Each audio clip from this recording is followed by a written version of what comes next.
Under the Pennsylvania Human Relations Act, you cannot be denied housing because of your need for a support or service animal. You may use a service or support animal to assist you with your daily routine activities or with your medical needs. In housing, a landlord cannot limit the weight or breed of a service or support animal, but any and all animals must be under control of the owner. Although dogs are most often thought of for a service or support animal, there are other animals which can be used, including a cat or a bird.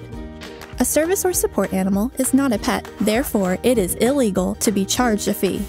A landlord may require a person with a disability to provide a note from a medical provider stating the need for the animal and its relationship to the disability. If you believe you have experienced discrimination because of your disability and/or need for a service or support animal, contact PHRC's hotline at 855-866-5718 or visit phrc.pa.gov.